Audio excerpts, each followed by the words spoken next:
Dobrý den, vítejte u dalšího dílu podcastu CEO Inspirace. Mé jméno je Gabriela Hrbáčková a jsem generální ředitelkou společnosti Hoffman Personál, jedné z největších personálních společností v České republice. A dnes přivítám muže, který řídí firmu, která je jedničkou na českém trhu ve facility managementu. Daniel Digoň je lídr, který dokázal vrátit Atalian z červených čísel na špičku svého oboru. Když do firmy přišel, ztrácela zákazníky i lidi. Dnes pod jeho vedením stojí na pevných základech, má přes 2200 zaměstnanců a roste. Před Atalianem působil jako finanční a provozní ředitel ve skupině Telefonica O2 a Compass Group Eurest. Je finalistou soutěže Manažer roku a patří mezi nejvlivnější české CEOs na LinkedInu dle Czech Crunch. Věnuje se taky leadershipu a komunikaci a jeho vizí je přinášet špičkové vzdělávání z nejlepších zahraničních škol do České republiky. Daniel je taky táta a milovník vody a vodních sportů, hlavně kitesurfing, freediving a rybolov. Ahoj Dané, vítám tě v podcastu CEO Inspirace a moc děkuju, že jsi přijal moje pozvání. Ahoj Gabi, ďakujem za pozvanie. Atalian je lídrem ve facility managementu, to znamená ve správě budov. Co to přesně znamená? Znamená to, áno, facility management je taký pojem veľmi široký, ale viac menej to znamená že sa staráme o budovy.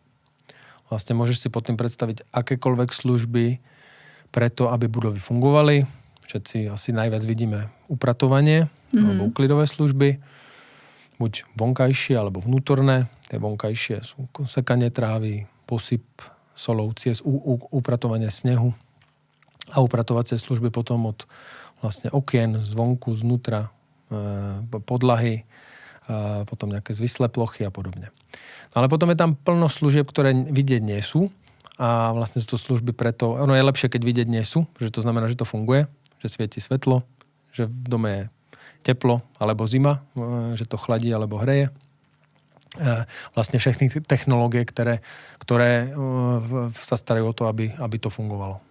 Takže nejenom ten úklid, který si každý představí, ale v podstatě zajištění veškerých těch technologií, takže vy musíte mít jakoby hodně techniku.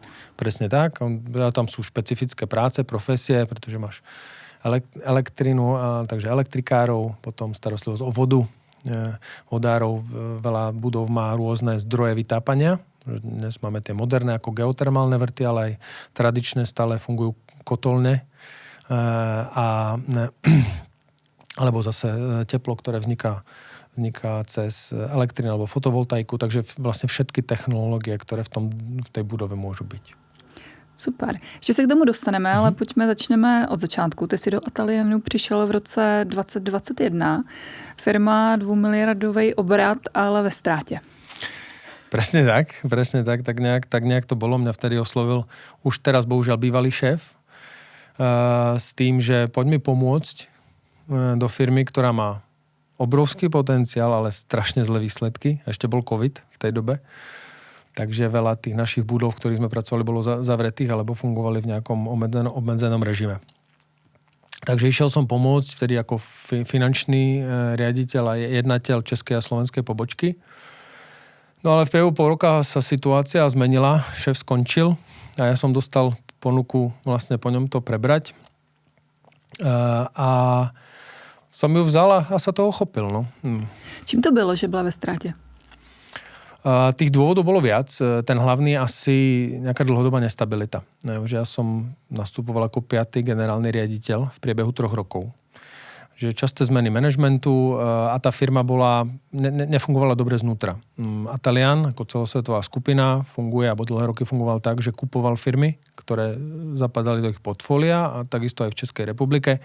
Vlastne bolo niekoľko kôl akvizícií, kedy sa skúpilo viacej menších firiem alebo stredne veľkých a vytvorila sa veľká skupina. Ale podľa môjho názoru, a to je ako môj záver, neprebehla dobre tá vnútorná integrácia. Takže tá firma nemala zjednotené procesy, nastavenú kultúru, zodpovednosti, a keď som nastupoval, tak... Takže 8 malých firem v jedný. Nebo podľa toho, kolik ste koupili. Dá sa to tak povedať. A tí ľudia aj vlastne kultúrne, alebo čo sa týka nejakej spolupráce, nefungovali ako jeden tím. ale boli tam aj nevyriešené ako zásadné veci, napríklad ľudia nevedeli, kto je ich priamy nadriadený, alebo niekto si myslel, že má troch nadriadených. Takže neboli jasne dané kompetencie a zodpovednosti. To znamená, když se podíváme na ty 2 roky, protože to by trvalo zhruba 2 roky, než se ti to podařilo otočit. Když bychom si měli projít ty 2 roky, co jsi udělal, aby ta firma se dostala do té kondice, v které je dneska, tak pojďme si to projít. Áno, no tak skúsim to čo najviac skrátiť. Tak na začiatku bolo strašne dôležité, aby som ja sám uveril, že tá firma má nejakú budúcnosť. Pretože to, čo som videl v tej firme, aj to bol dôvod, prečo tí moji predchodcovia tak rýchlo skončili alebo odišli, je, že si povedal, že tuto nemá žiadnu budúcnosť. A vlastne sám som o tom premýšľal, na čom začať stavať. Pretože tiež, keď som sa na to tak pozrel, tak firma je v strate, strácame 15% zákazníkov ročne, tým je rozložený, zlá kultúra, ľudia boli na seba zlí a dokonca aj agresívni. Na prvej porade sa obchodný a provozný riaditeľ držali pod krkom. Tam boli aj nejaké ako fyzické konflikty. Takže som hľadal vlastne to, na čom je možné stavať. A boli to práve referencie, pretože keď som si robil zoznam našich najväčších klientov alebo všetkých zákazníkov, tá firma má okolo 300-400 klientov, B2B, tak tam boli fakt veľké mená. Zistil som, že pracujeme pre 5 z 10 najväčších českých bank. Už dlhé roky. Alebo pre najväčšiu automobilku v Českej republike, alebo pre najväčšie retailové reťazce. Takže keď som si namaloval loga tých firiem, pre ktoré pracujem, som povedal, wow, to asi nemá nikto. Takže som povedal, dobre, tak sú tu super referencie. Potom som si urobil nejaké zoznámenie s tímom a zistil som, že v tej firme je stále veľmi veľa dobrých odborníkov na tie dané oblasti, najlepších na trhu. Len tí ľudia už stratili nejakú nádej alebo chuť do práce, že sa väčšinou sa zakuklili v tom svojom oddelení a čakali, až príde nový generálny riaditeľ. Ten starý odíde. Na mňa tiež dávali sásky, že jak dlho tam vydržím. Najdlhšia bola asi 6 mesiacov. Takže referencie, klienti a zamestnanci. Takže je na čom stavať. No a potom som si namaloval víziu firmy. Väčšinou mňa pomáha, že si to skúsim napísať na papier, čím chceme byť, alebo čím sa chceme stať. Takže sa chceme stať znova lídrom alebo prvou voľbou. Hovoríme prvá voľba, po kom klienti šáhnu alebo komu zavolajú, keď majú nejaký problém. Prvý, koho by som ťa napadol, keby ti si mal na treba špinavý koberec. Chceme sa stať prvou voľbou na trhu facility služieb. Tak som si tú víziu namaloval na papier a povedal som si, že sú tam tí schopní ľudia a dobré referencie, tak sa tým môžeme stať. Tak som ho predstavil na porade a nič. Všetci pozerali do zeme, mysleli si, že som blázon. A veľa z týchto ľudí skončilo potom vo firme, pretože sa nevedeli stotožniť s tou víziou. Niektorí zostali, ďalších som si našiel a postupne začalo viac a viac ľudí tomu veriť. Čiže prvý krok bol mať jasnú víziu a komunikovať ju do firmy. Druhá dôležitá vec veľmi bola vydržať v tom. Pretože po tých 6 mesiacoch sa nič nezmenilo. Vlastne stále tie správne veci, komunikácia, čistenie firmy, nastavovanie procesov, ale nič sa nezmenilo. Vlastne ešte to bolo horšie. Pretože pár ľudí skončilo, ktorí boli teraz nelojálni voči firme, ale boli na nich naviazané zákazky. Takže sme prišli aj o zákazníkov nejakých, takže ešte horšie boli výsledky. No ale videl som, že sa začínajú diať prvé pozitívne veci a alebo jedno z mojich ako manažerských prístupov je konzistentnosť. Tie skutočné veci trvajú, človek musí vydržať v tom, až potom bude vidieť zmenu. Keď chcem vyhrať olympiádu, tak musím trénovať nie 5, 10, možno 15 rokov. Takže sme vydržali v tých správnych veciach. A vy ste i investovali, když ste byli ve strátě. Áno. To tiež, vlastne tú stratégiu sme postavili na ľuďoch. Pretože facility management je za mňa o ľuďoch, pretože keď sa aj pozriem na našu výsledovku, 80% nákladov tvoria personálne náklady. No ale na tých ľudí sa zabudlo v minulosti. Takže vlastne to bol dôsledok. To, že tí ľudia pre firmu nepracovali alebo si ju nevážili, tak bolo preto, že firma na nich zabudla. Takže my sme povedali, dáme ľudí do stredu diania, people first, alebo začali sme ľuďmi. Čo znamenalo zase veľa vecí, jasná zodpovednosť, jasné ciele, kto je tvoj nadriadený, ale tiež i nejaká investícia do ľudí. To znamená, dorovnali sme mzdy, zaviedli sme bonusový systém, veľmi transparentný, aby ľudia si mohli vlastne dostať dobré bonusy. Zaviedli sme ďalšie benefity, zdvojnásobili sme stravenky napríklad, pretože boli veľmi nízke.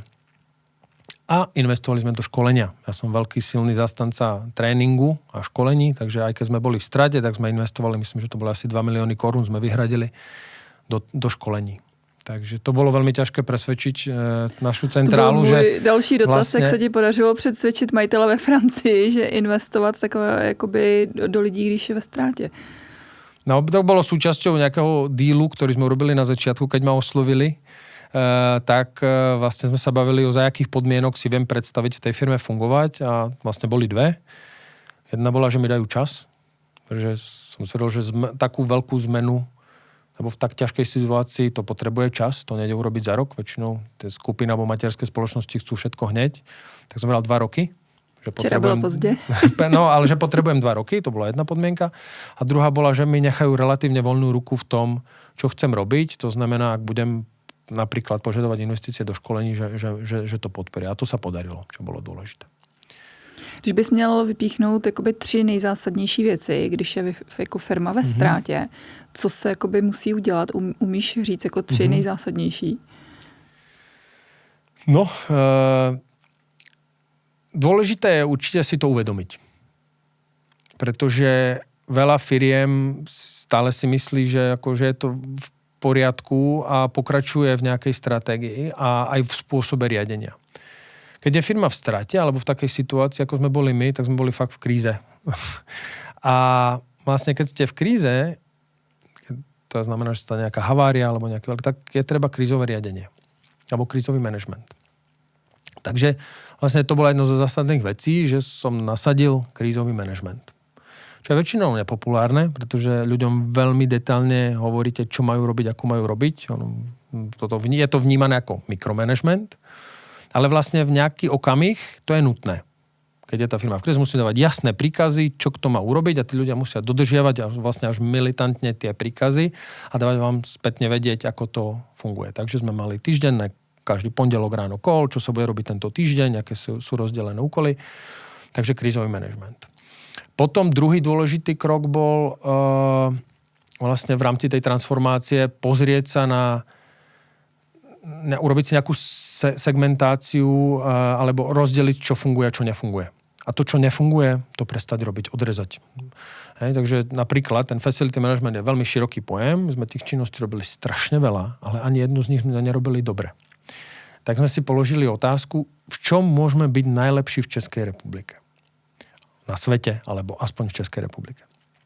A keď tá odpoveď bola, že si nie sme istí, alebo nemôžeme, tak sme to prestali robiť. Napríklad prestali sme, Atalian čistil kanalizácie niekedy. Teraz už nečistíme kanalizácie, pretože sú lepšie firmy, alebo sú firmy tu, ktoré to vedia lepšie. Ale uvedomili sme si, že sme dobrí v technickej správe, že sme perfektní v obsluhovaní veľkých zákazníkov, ako sú veľké banky, že keď máš napríklad 300 pobočiek po republike, tak to vieme perfektne. Takže na tom to sme si nechali a na tom sme ako začali stavať. Takže sme odrezali sme to, čo nefunguje a začali sa sústrediť na to, čo nefunguje, čo pomohlo tej firme sústrediť fokus alebo to zameranie na tie podstatné veci. A být v tom je lepší. Přesně tak. Když se podíváme na ten styl řízení, to znamená začátek jako velký mikromanagement a teď změnilo se to nějak nebo v tom zůstalo? No, myslím, že áno, veľa šéfov má tendenciu zostávať v mikromanagemente. A zase nie je to nutne zlá vec. Je to dôležité pre vlastne tú situáciu, aká u nás bola. Ale aký je môj štýl? Ja sa snažím vzdelávať aj v tom manažmente a leadershipe a vlastne došiel som k tomu, že človek sa potrebuje naučiť tých štýlov viac a používať ich podľa toho, ako tá situácia vyžaduje. Teraz sme v fázi rastu, takže sa nehodí firme štýl mikromanagementu, ale skôr proste nejaký rastový, podporujúci. Takže sa snažím teraz fungovať skôr takto. Takže dá sa povedať, že už nemám nejaký svoj štýl manažerský, ale že snažím sa tie štýly používať podľa toho, čo je, ako si vyhodnotím, že je treba v v tú chvíľu robiť. Ako ja sa venujem windsurfingu a kitesurfingu. Je to ako, že keď vám fúka málo, tak potrebujete viacej zaťahnuť plachty, a keď fúka hodně, tak tie plachty trošku vypustiť. Když se podíváme teda na tebe jako CEO, tak jaká byla ta nejdůležitější lekce, která tebe jakoby posunula?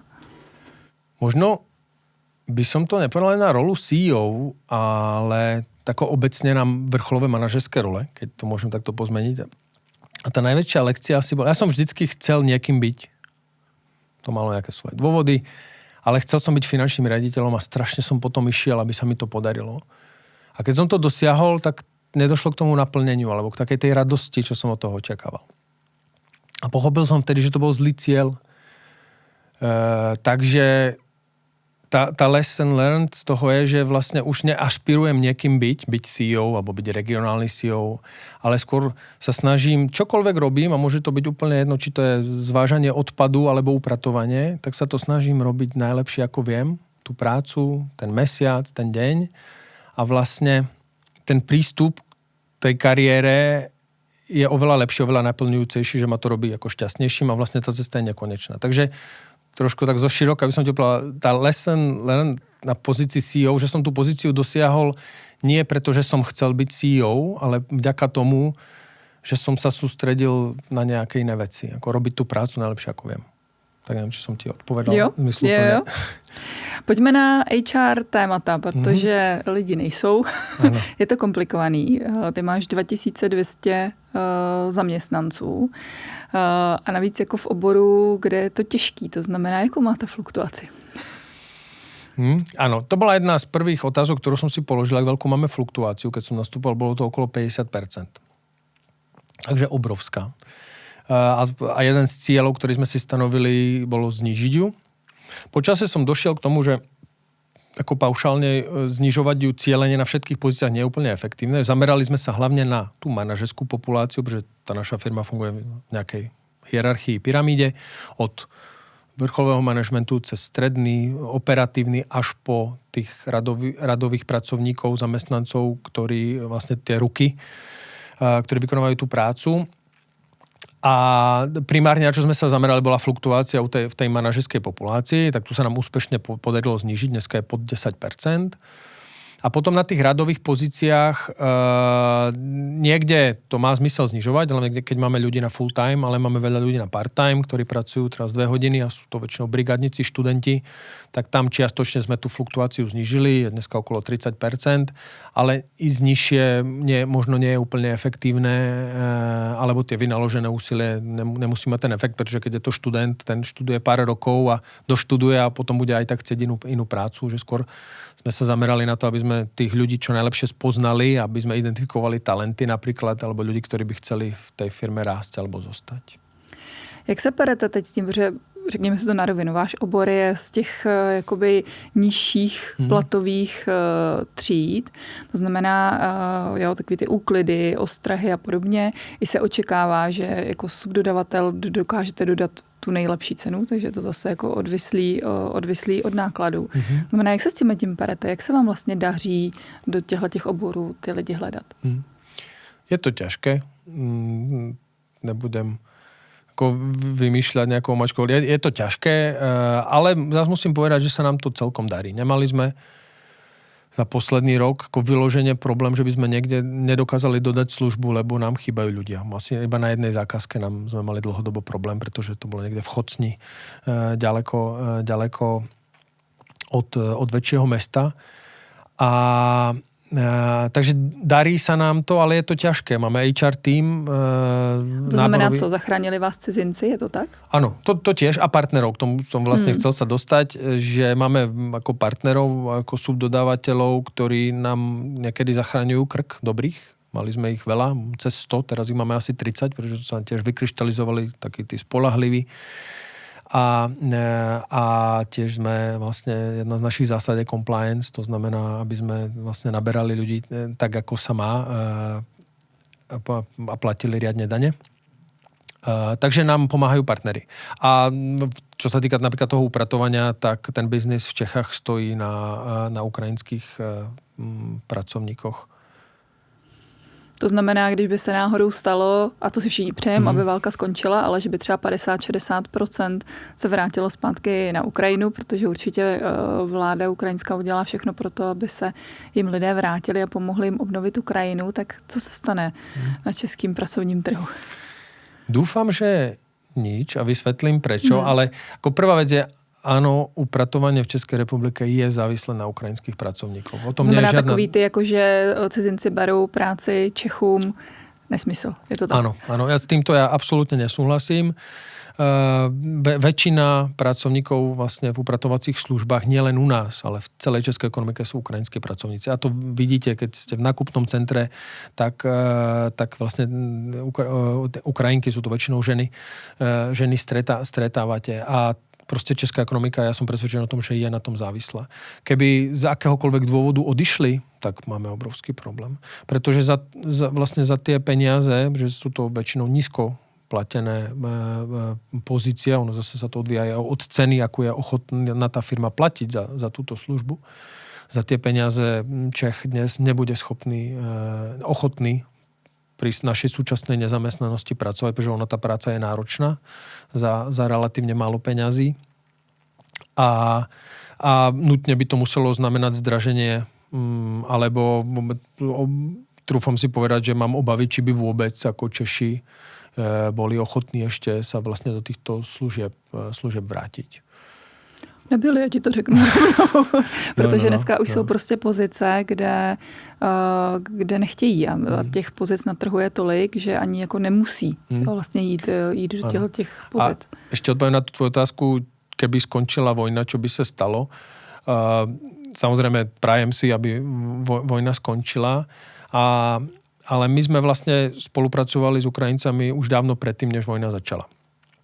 A vlastne keď ona začala, samozrejme bol tu prílev ďalších pracovníkov, ale to, čo sa zmenilo k lepšiemu, je, že sa zjednodušil vlastne proces papierov alebo víz oveľa, pretože to je jedno z úskalí, ktoré stále tu v ekonomike je, že zamestnať človeka z tretej zeme je veľmi ťažké v Českej republike. Ja by som si prijal, aby sa to zmenilo, že by to, si myslím, tej ekonomike pomohlo a je to tak vlastne všade nielen nechcem povedať v západnej Európe, ale teraz v arabských zemiach, ktoré extrémne rýchle napredujú. Takže ak by vojna skončila a vrátilo by sa polovica ľudí, neviem, či by to malo až tak zásadný efekt, či by sa už vrátili po tak dlhej dobe, pretože zase čím dlhšie tu sú, tak tu zakoreňujú. Aj ako rodiny vlastne, protože väčšinou sú tu ako rodiny, chlapi pracujú na stavbe. Zatím všechny statistiky ukazují, že když se pak jakoby vrací uprchlíci, tak většinou jako okolo těch, 50-60% se opravdu vrátí, protože chce pomoct té své zemi. A navíc oni teď mají jakoby volný vstup na trh práce. Ale ve chvíli, kdy skončí vlastně válka, tak se to vrátí zpátky do toho režimu vízového, jak to bylo. Tak, ale len chcem povedať, mali sme vlastne už spoluprácu s nimi, relatívne dobrú, už aj predtým, takže ja pevne verím, že aj keď budú nejak zase presuny ľudí, migrácie, takže nájdeme cestu, aby to bolo v pohode. A dúfam ale, že nedojde k tomu, aby tu neboli, pretože to si myslím, že by skutočne bol problém pre... Já doufám, že se tohleto podaří rozdiskutovat s novou vládou, protože takový opravdu ty chiméry, že cizinci berou Čechům práci a podobně, je něco, co prostě není pravda a ta česká ekonomika se prostě bez cizinců neobejde. Takže já doufám, že společně protlačíme a pomůžeme české ekonomice, aby nám tady ty cizinci zůstali. Když se vrátíme ještě k té firemní kultuře, my jsme se bavili o tom, že ty si začátku měl poskládanou firmu z několika firemních kultur. Co bylo to tmelítko, kdy nakonec vlastně oni zahodili ty starý návyky a stali se prostě Atalianem? Veľa vecí. Zase premýšľam, jak to zhrnúť. Vízia, komunikácia. Extrémne dôležitá vec bola komunikácia. Že sme sa začali vo firme baviť. Tí ľudia nevedeli, čo sa deje. Tí ľudia nevedeli, ako je na tom celá firma. Vedeli, ako je na tom ich oddelenie. Takže sme zavedli porady. Raz za mesiac máme town hall meeting, k tomu hovoríme, kedy 100-150 ľudí, čo najviac hýbu firmou, sa spolu zídu a informujeme ich. Máme ďalšie informačné kanály, ako napríklad newsletter, kde informujeme zamestnancov o tom, čo sa deje. Raz za rok robíme konferenciu pre celý Atalian, niekto je na mieste, niekto je online. Vianočný večierok, rôzne tímové eventy, takže tá komunikácia bola strašne dôležitá. Už vôbec to, že sme sa začali baviť. Ty hodně mluvíš o konceptu human to human. Můžeš nám to představit? Áno. To nám tak akože vyplynulo z toho všetko, čo sme robili, že sme to môžeme zabaliť do jedného konceptu human to human, že je to od ľudí k ľuďom, alebo my sme podľa marketingu B2B, náš biznis môže byť B2C, B2B, my sme B2B, business to business, staráme sa o budovy, ale vlastne sme si uvedomili, že sa nestaráme o budovy, že sa staráme o ľudí, ktorí sú v tých budovách. Že vo finále ja sa nestarám o barák alebo o miestnosť, ako je túto. Starám sa o teba, pretože je dôležité to, ako ty sa cítiš vo finále. Či ti je teplo, či máš pocit čistoty, či dýcháš čerstvý vzduch. Takže naši ľudia sa starajú o ľudí, našich klientov, našich firiem, čo je takový marketingový claim, ktorý vlastne dobre popisuje to, čo robíme. Takže naši ľudia sa starajú o ľudí, našich klientov, našich zákazníkov. A druhá rovina je manažerská, vnútorná, ktorá je o tom, že ja ako generálny riaditeľ napríklad firmy, tak pre mňa je môj zákazník veľmi dôležitý. O tom nie je pochyb. Ale keby si sa ma spýtala, ako často stretávam môjho zákazníka, tak ti poviem, že niekoho raz za mesiac, niekoho raz za rok. Sú zákazníci, ktorých stretávam aj častejšie, ale to je väčšinou, keď je nejaký problém, že máme ich viac ako 300. Ale takže aj keď ten zákazník pre mňa je dôležitý, nestretávam sa s ním každý deň. Ale ten, koho stretávam každý deň, sú moji ľudia. Môj tím. S nimi som každý deň. Takže moja hlavná úloha nie je starať sa o zákazníka, ale starať sa o svoj tím. Pečovať o nich, ale proste riadiť ich, pretože ich stretávam každý deň.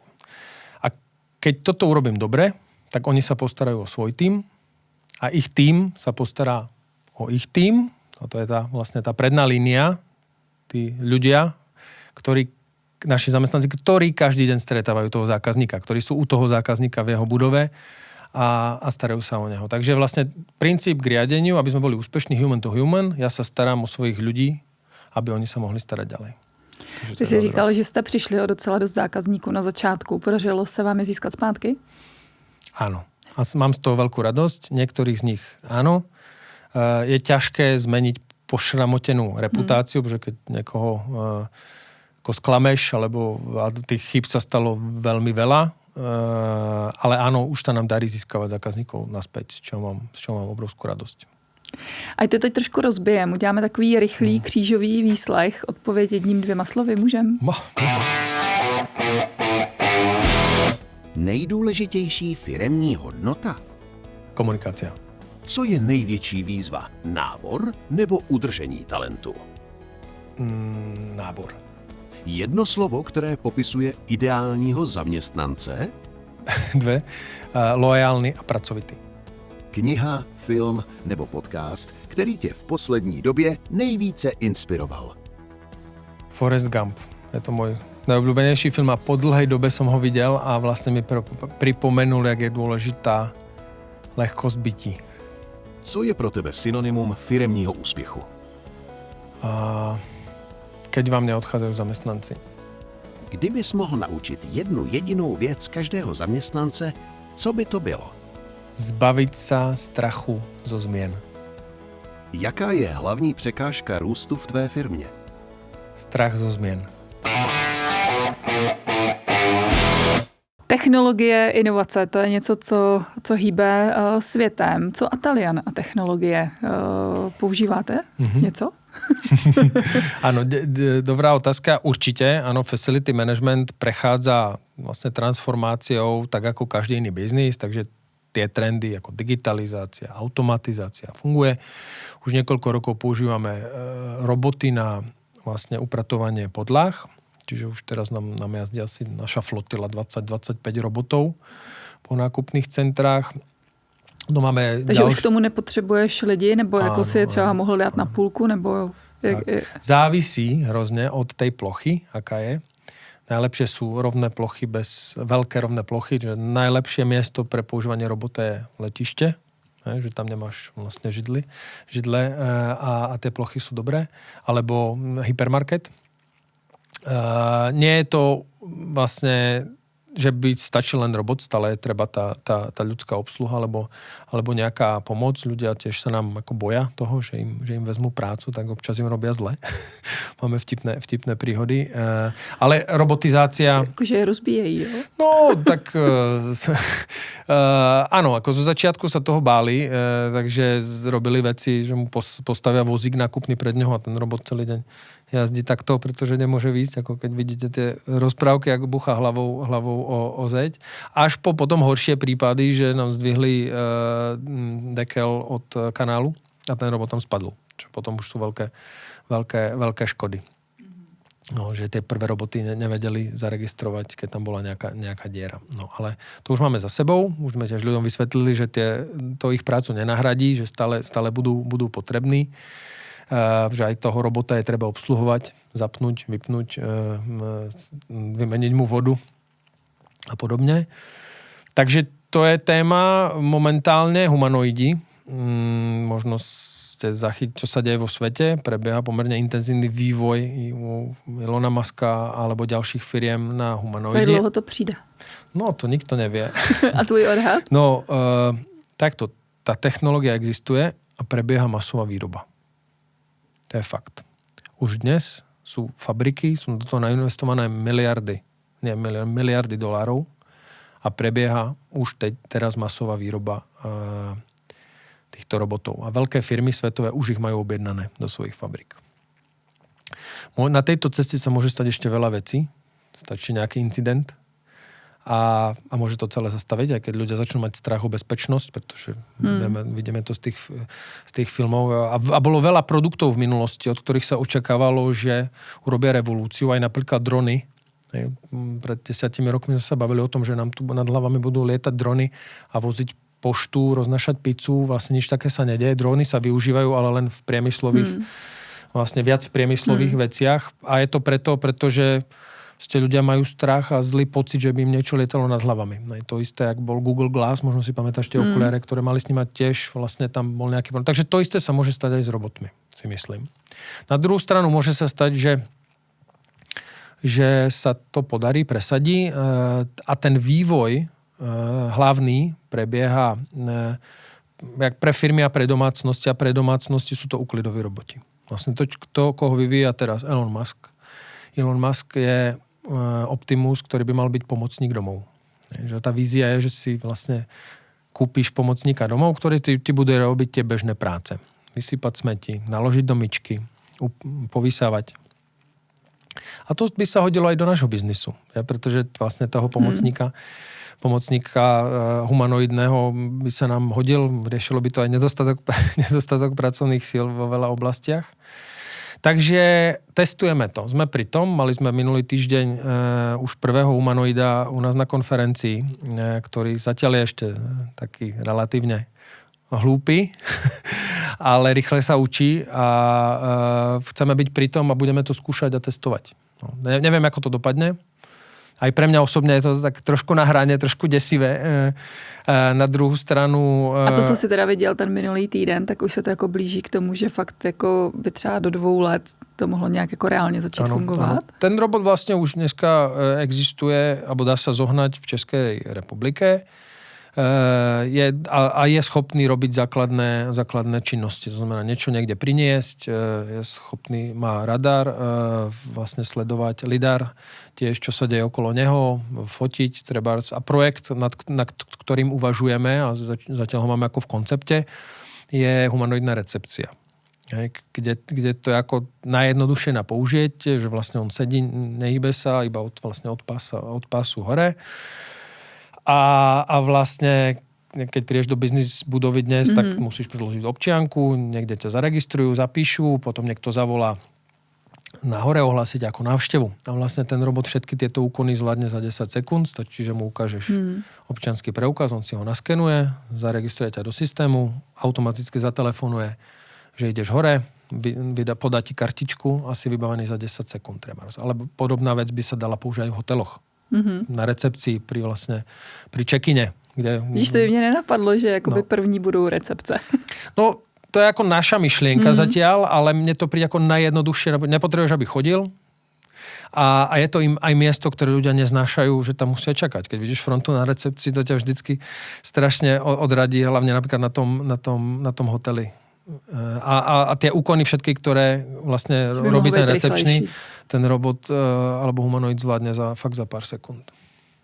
A nemusíš dať ani z ruky preč svoj občanský uvidíme, preukaz. jestli za 2 roky budem v hotelu. No. Uvidíme, ako neviem, ale to, čo som sa povedal, chceme byť pri tom, budeme skúšať, pretože vlastne súčasťou aj tej našej vízie, chceme byť prvou voľbou zákazníkov, tak chceme byť aj trendcentrom v oblasti inovácií. A inovácie sú pokus omyl. Jak se pohybují finančně ty roboti? Je to pořád jako...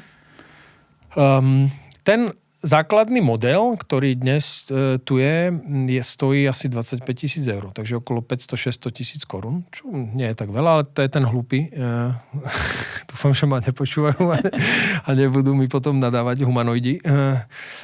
Ten inteligentný, ktorý už má v sebe zabudované AI a dá sa programovať, tak je okolo 1,5 milióna českých korún, čo stále nie je tak veľa, pretože dneska napríklad ten úklidový robot, ktorý jazdí po zemi, tak stojí od okolo 700-800 000. No, ale v okamihu... Když si spočítáš platy těch lidí, že odvody a všechny věci, tak ale se ti to vrátí velice rychle. Ale v okamihu, keď sa by sa spustila nejaká masová výroba, tak tá cena toho jedného kusu by sa mala pohybovať okolo 30 000 eur, nejakých 700-800 000, do 1 milióna určite.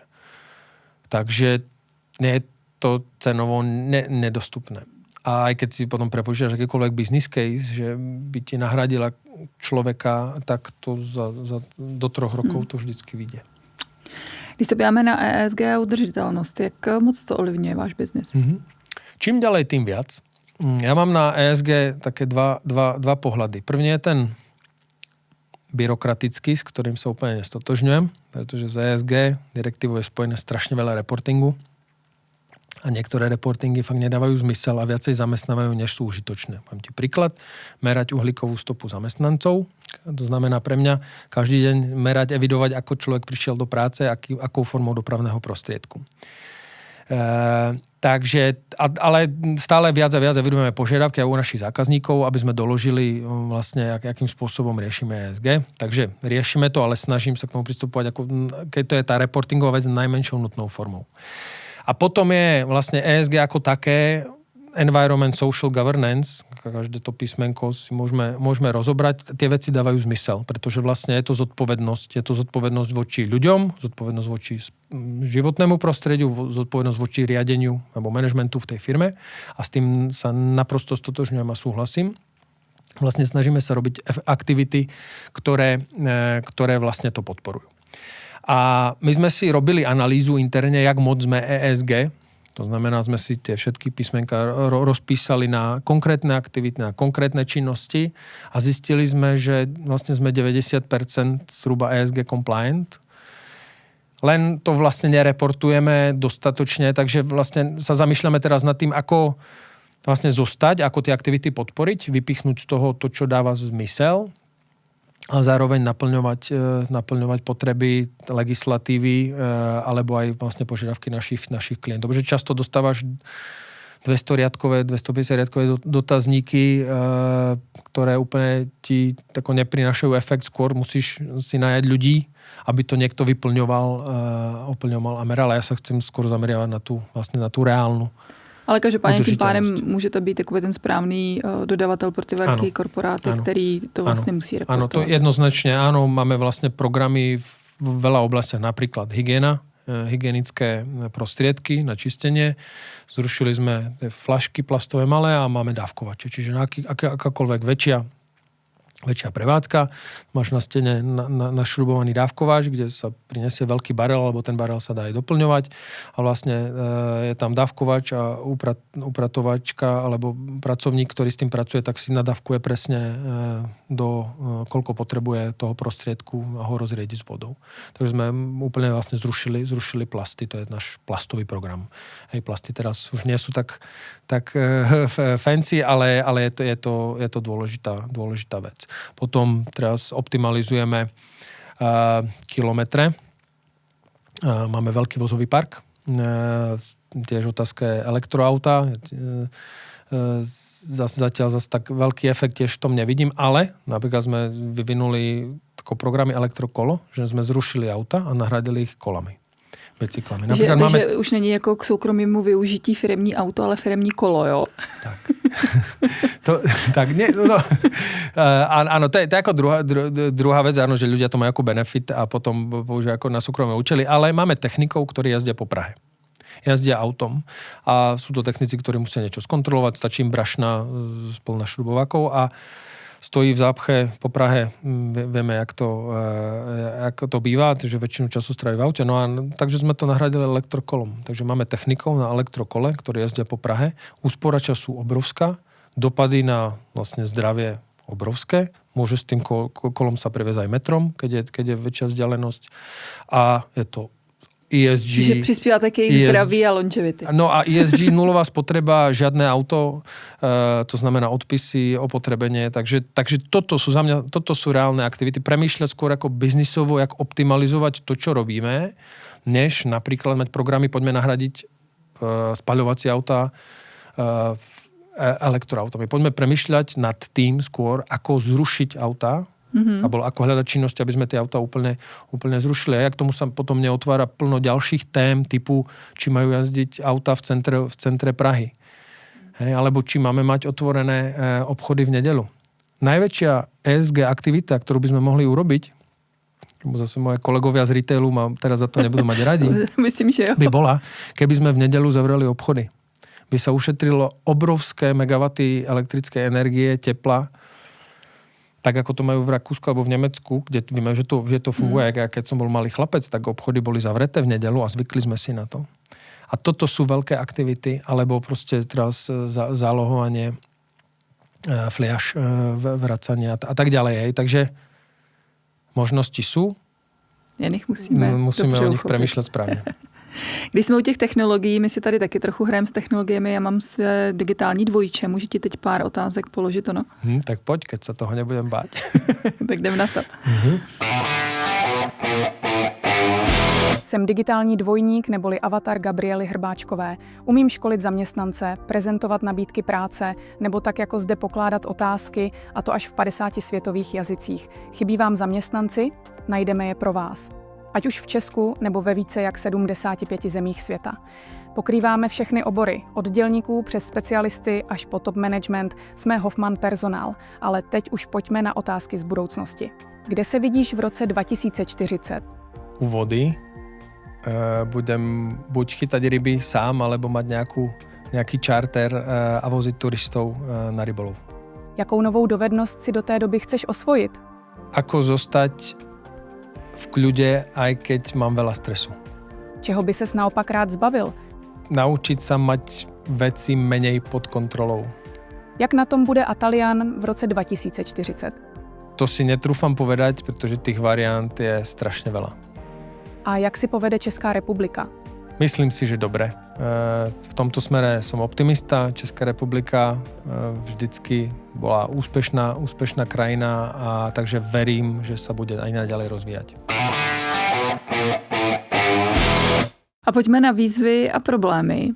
Co je teď největší překážka, kterou ve firmě řešíš? Jedna z vecí je rast. Ja som mal nejakú ambíciu rastu firmy, ktorá sa mi úplne nedarí naplňovať zatiaľ.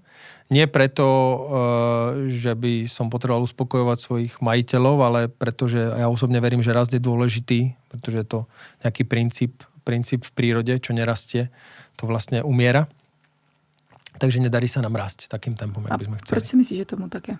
Myslím si, že je to jednak pretože tá firma sa trošku uspokojila na vlne úspechu, ktorý mala, pretože keď sme mali tie ťažké časy, tak to ľudí zomklo a všetci sa strašne snažili.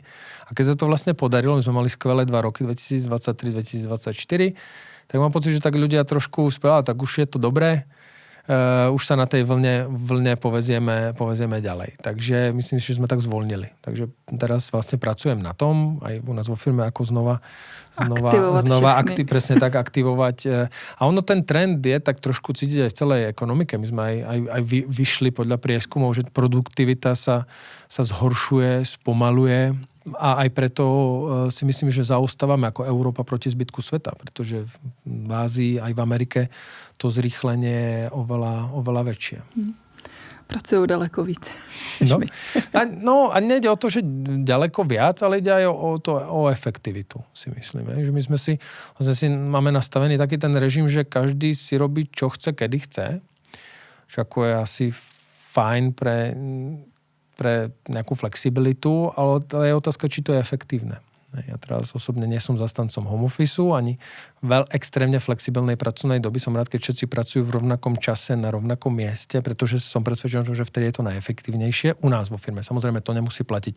Keď máš malú firmu, startup alebo rodinnú firmu o 3-4 ľuďoch, tak je to niečo iné. Ale u nás potrebujeme veľa komunikovať spolu, potrebujeme riešiť problémy. A keď máš všetkých tam hneď, tak ho vyriešiš hneď. Keď ho tam nemáš, tak pošleš e-mail, čakáš druhý deň, kým sa dohodneš na tým kole. Je to veľmi neefektívne. No. Veľmi neefektívne. Takže snažím sa proste zvyšovať produktivitu. Alebo robiť aktivity k tomu, aby ta produktivita bola čo najlepšia. Kdybys měl poradit ostatním CEO, čeho se vyvarovat, co třeba tvoje byla ta největší chyba, co už bys nikdy neudělal? Že som si myslel, že všetko viem na začiatku, že mám jasnú víziu, jasnú stratégiu, viem presne, čo bude robiť a bol som veľmi direktívny a málo som naslúchal ľuďom. Takže poradil by som 80% počúvať, 20% hovoriť a najprv nechať hovoriť ostatných a až potom si robiť závery. A naopak, to, co seš pyšnej a co by měli udělat? No ja som strašne pyšný na to, že sa nám tú firmu podarilo otočiť. Že tej firme fakt nikto neveril. Tí ľudia, s ktorými som sa bavil, čo zostali v tej firme, neverili, že to je možné.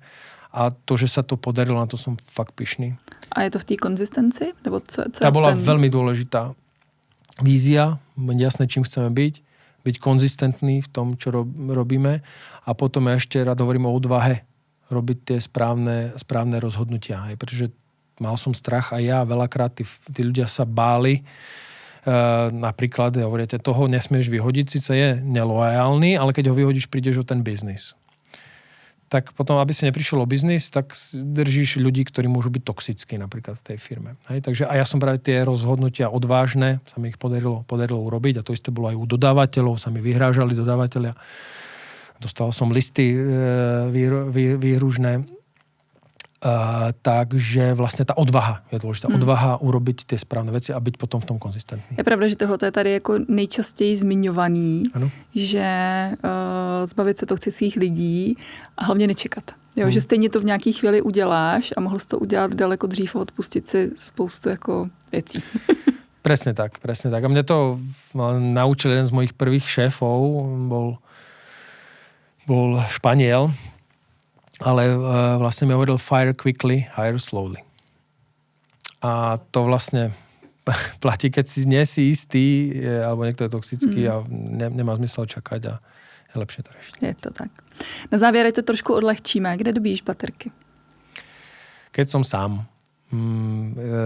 U vody alebo v lese. Ty miluješ vodu, já myslím, že to už všichni ví, windsurfing, kitesurfing, to je takový plachtě, že jo.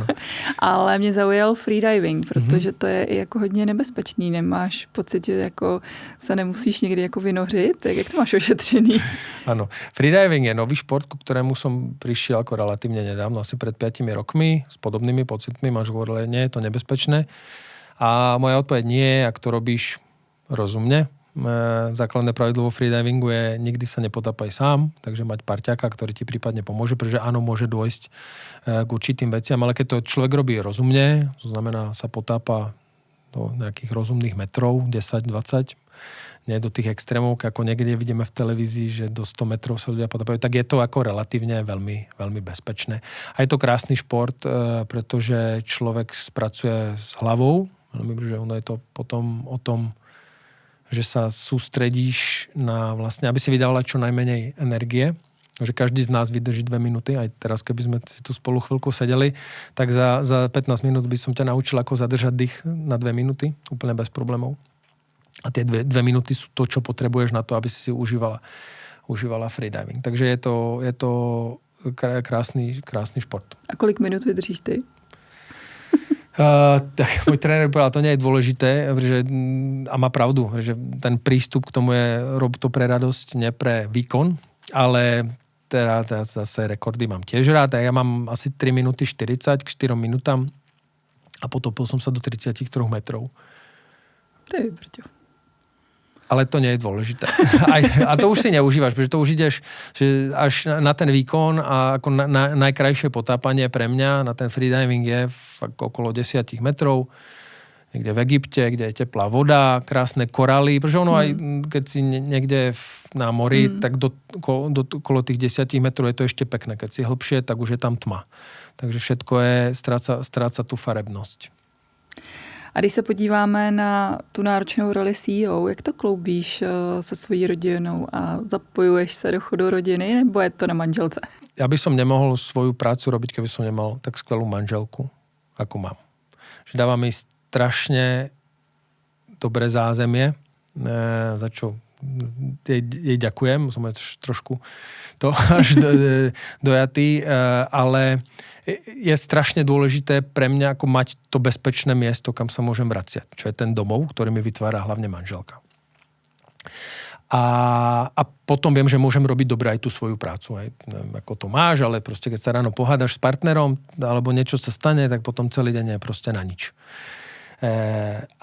Takže to je dôležité. A druhá vec je potom zase tá disciplína, tak jak v práci, tak aj v tomto. No. Proste ja sa snažím čo najstriktnejšie oddeľovať tú prácu od osobného života. Aj preto mne nevyhovuje home office, aj preto mi nevyhovoval COVID, pretože som celý deň doma a človek vlastne pracuje 14 hodín od 7 do 8, do 9 a stále si prehadzuješ ten pracovný s osobným životom.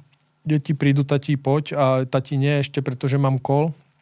Takže ja sa snažím zavrieť ten počítač v práci, nechať tam aj všetky tie veci a uzemniť sa predtým, než prídem domov, aj keď som vystresovaný, a byť tam pre tú rodinu. Nie vždycky sa mi to darí, ale snažím sa.